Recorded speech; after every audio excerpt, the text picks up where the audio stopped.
Hey, what's going on? This is another episode of the Reporter Vlog for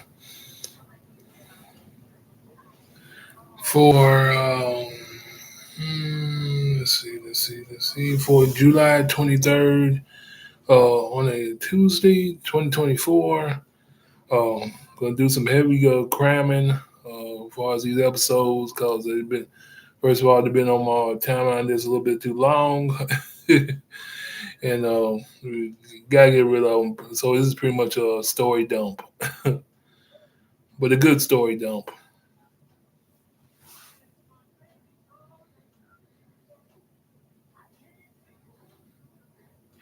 Okay,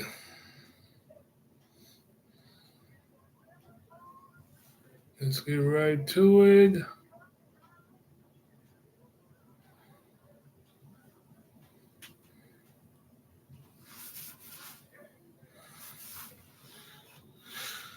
Get right to it. Um, First story, kind of hard hitter. Rondo, pretty much, I guess say a follow up story from the last time I reported this. Former UK star Rajon Rondo expected to plead guilty. He probably already pleaded guilty because his story is 19 hours long. Was posted 19 hours ago. But anyway, the story is about Rondo expected to plead guilty to gun charge after trial date was canceled. So let's get right into it.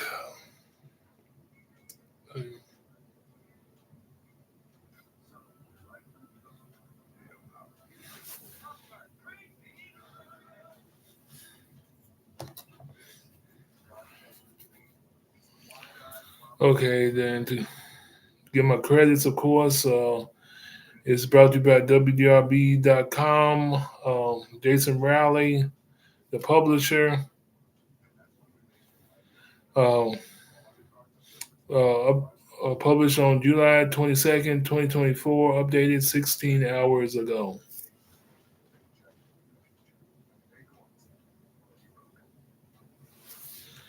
Okay, Louisville, Kentucky, former University of Kentucky basketball and NBA star Rajon Rondo's August trial date was canceled as it appears he will instead plead guilty to misdemeanor unlawful possession of a gun.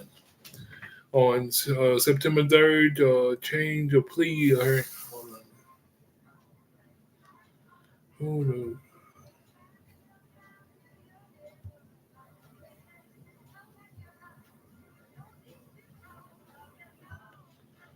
Now we're ready to go.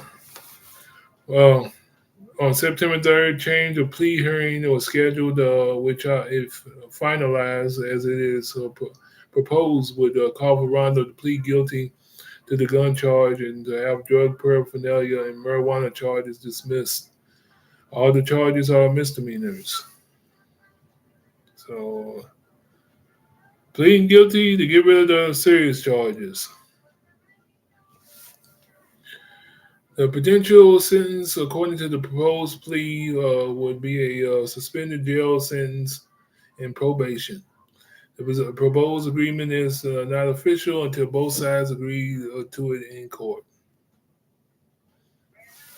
Attorney Patrick Wren, who represents Rondo, did not immediately return a message seeking comment.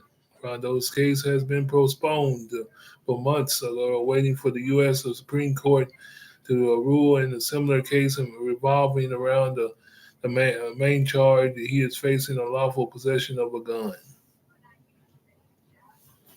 The question that was facing the high court deals directly with the Rondo situation. Does a person's Second Amendment rights outweigh a lawful outweigh a law disqualifying the person from carrying a gun because of a domestic violence protective order against them? Last month, the High Court ruled upheld the federal law that bars anyone subject to a domestic violence restraining order from possessing a gun. Court ruled at 8-1 that the law does not violate the Constitution's Second Amendment. The ruling undercut Rondo's main argument in a hearing on a motion to dismiss the case as unconstitutional on Friday was canceled. The August 1st trial date was also canceled. Rondo was stopped for a traffic violation in Jackson County on January 28 after a caller reported a black 2022 Tesla weaving in and out of traffic, driving more than 100 miles per hour on the Interstate 65 South. Rondo did not have a license plate, and when pulled over, a trooper smelled marijuana, leading uh, to a search that found a 9mm gun, a personal use amount of marijuana and drug paraphernalia, according to the court records. The 9mm was loaded with a bullet in the chamber, prompting troopers to handcuff Rondo's hands behind his back for scene safety. According to an affidavit of arrest filed by an Indiana State Police trooper, Rondo was not supposed to have a firearm because he had a non-contact order taken out against him in court. The charges are all misdemeanors. A juvenile in Rondo's vehicle at the time was released to a family member.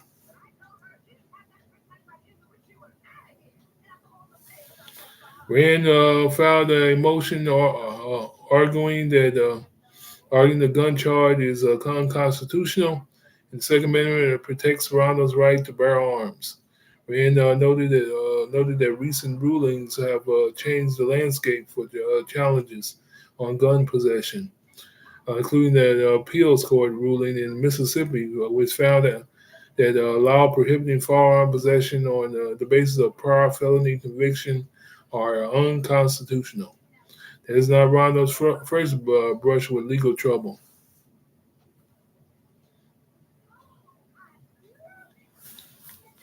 In 2022, a Louisville woman asked for an emergency protective order after she said Rondo became enraged and threatened her life. According to the EPO, the woman said Rondo was playing video games with a child when she asked the child to finish separating his laundry so she could wash the family clothes.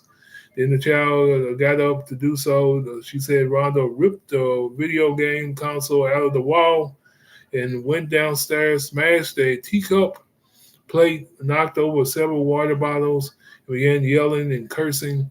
According to the EPO, Rondo then went outside, knocked over a trash can, stomped on the landscaping lights, and drove his car into the lawn.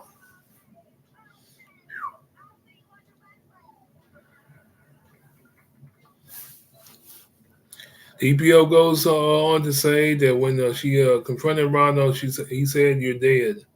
After briefly leaving the house, the woman said Rondo came back and beat on the window with a gun.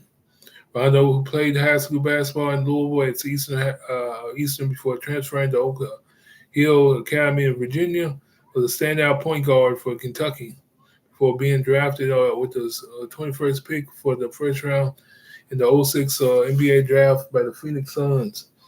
Rondo played 16 seasons in the NBA and won two NBA championships. He last played in the NBA in 2022 for the Cleveland Cavaliers. Earlier this year, the Greater Louisville Pride Foundation announced Rondo was one of 6 people in the class of 2024 Hometown Heroes to get a banner to hang in the city. And that's the sad part about it. Got a banner hung in the city. A hometown heroes banner hung in the city. I guess that sums it up. As you say, it sums it up.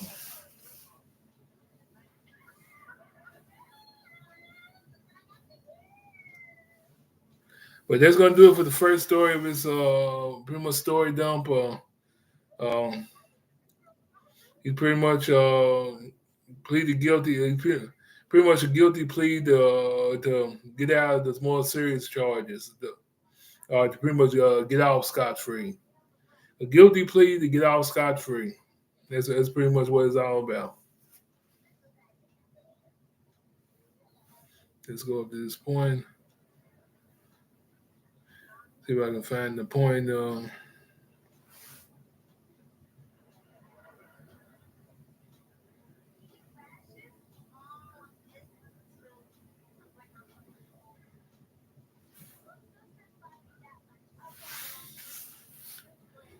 Potential sentence, according to the proposed plea, would be a suspended jail sentence and probation. Proposed agreement is not official until both sides agree in court.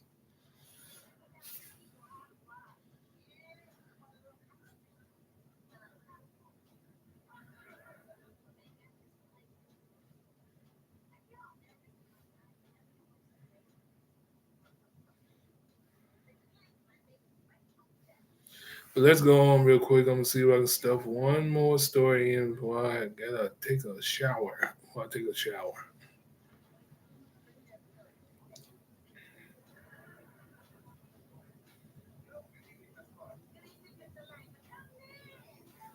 Yep, that's what it's all about. Pretty much, at least in my opinion. Plead guilty to get out scot free.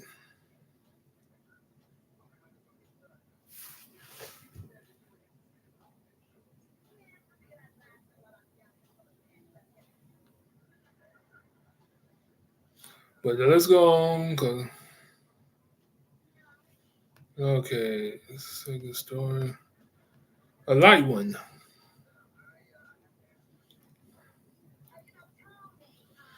One day ago, happened one day ago. Okay, news we love. Deaf man gets a lift from a stranger when he needs it the most, and led to a beautiful friendship. Light story for a change. Okay, to give the credits, it's brought to you by WOKY. Um, updated,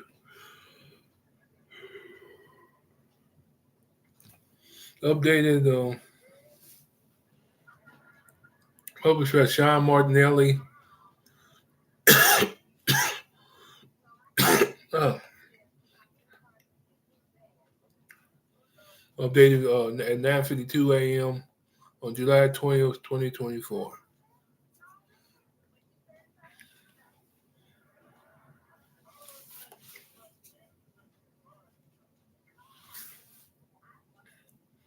Jesse Crumb was finished up.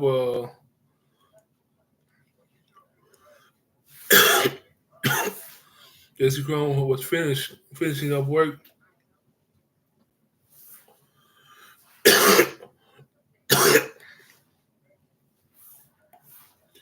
Jesse Crumb was finishing up work for the day.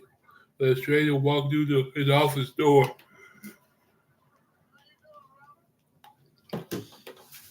He was just covered in sweat. He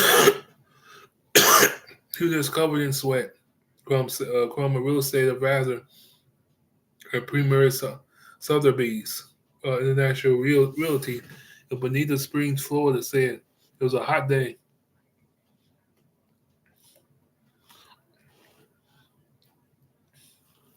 Stranger asked for a pen and a paper, which he used to write. Um, just a simple note. My name is Fred and I'm deaf.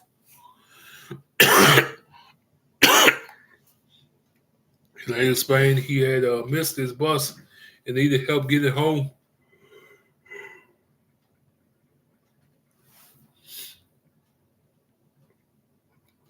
Without hesitating, Chrome offered to give the man a ride. He seemed like someone who needed a helping hand, and I was happy to help, Chrome said. Chrome eventually learned Jesse Cohen's Jr. worked at the Hyatt Regency Coconut Point down the road from the real estate office. Cohen's Jr. Gets to his job 3 times a week from Naples by bus.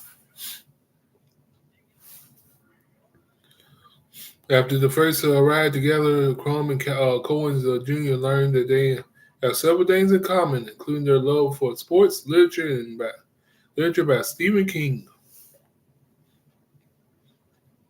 I was kind of taken aback, Crum said. Outside of my mom, not many my peers are into reading 700-page books. As their friendship grew, Crumb will even purchase several Stephen King novels for Cohen's Jr. for Christmas.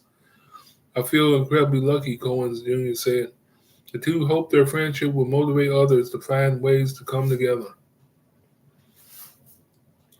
I think at the end of the day, it doesn't matter if you're deaf or hearing. We're all humans, Cohen Jr. said. Is the one thing that we all have in common. We might have our different cultures, but we're all humans. I'm deaf, Jesse's hearing, but we get along just fine. That's so true. We're all human. You'd be surprised where having have one thing in common can start a nice friendship. And this is a perfect example of in this story. Brought to you by WLKY. Nice selfless story. But that's gonna do it for the first half. I think I got one more story to go, one or two more stories to go. But I think it's gonna do it. But anyway, this is gonna do it for the first half of the reporter vlog for